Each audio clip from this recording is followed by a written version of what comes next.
ఇవాళ ప్రపంచం మొత్తం ఒకటే చర్చ. ఇరాన్ కథ ముగిసిందా? డొనాల్డ్ ట్రంప్ నుంచి వచ్చిన ఒకే ఒక్క స్టేట్మెంట్ ఇరాన్ పునాదులను కదిలించింది. ఇరాన్ ఈ రాత్రికి ఒప్పందం చేసుకోకపోతే రేపటికి అక్కడ నాగరికత అనేదే ఉండదని ట్రంప్ నేరుగా వార్నింగ్ ఇచ్చారు.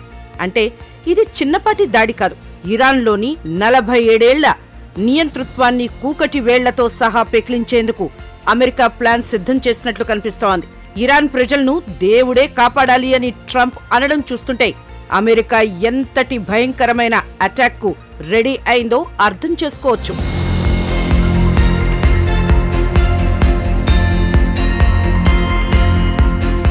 ఇక గ్రౌండ్ రిపోర్ట్ చూస్తే మాటలు దాటి చేతల్లోకి యుద్ధం వచ్చేసింది.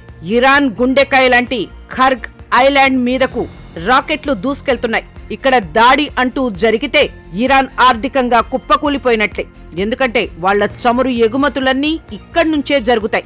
అమెరికా, ఇజ్రాయెల్ కలిసి కేవలం మిలిటరీ స్థావరాలనే కాదు, ఇరాన్ ఆదాయ మార్గాలను కూడా ధ్వంసం చేస్తున్నాయి. ఇరాన్ ఇంటెలిజెన్స్ సమాచారం ప్రకారం దేశవ్యాప్తంగా చాలా చోట్ల దాడులు జరిగే అవకాశం ఉందని అలర్ట్ జారీ చేశారు.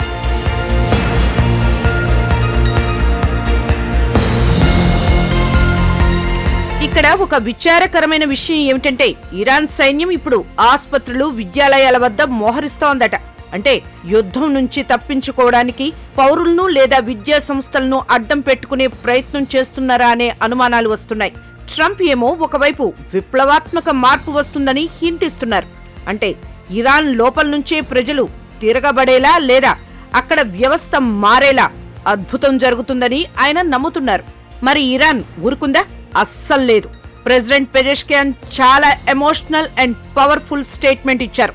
మా రక్షణ కోసం మేము సిద్ధంగా ఉన్నాం, అవసరమైతే నా ప్రాణాలనైనా ఇస్తా అని ప్రకటించారు. 14 కోట్ల మంది ఇరానీలు త్యాగానికి సిద్ధం కావాలని పిలుపునిచ్చారు.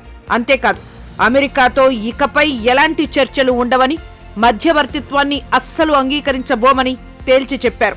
మేము ఎక్కడైనా దాడులు చేయగలం, అమెరికా బెదిరింపులకు భయం లేదంటూ ఇరాన్ తన పాత మొండితనాన్ని ప్రదర్శిస్తోంది.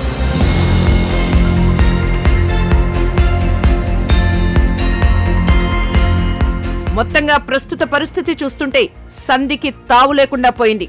ట్రంప్ ఇచ్చిన గడువు ముగిస్తే ఇరాన్ చరిత్రలో అతిపెద్ద విధ్వంసాన్ని చూడాల్సిన అవసరం లేకపోలేదు.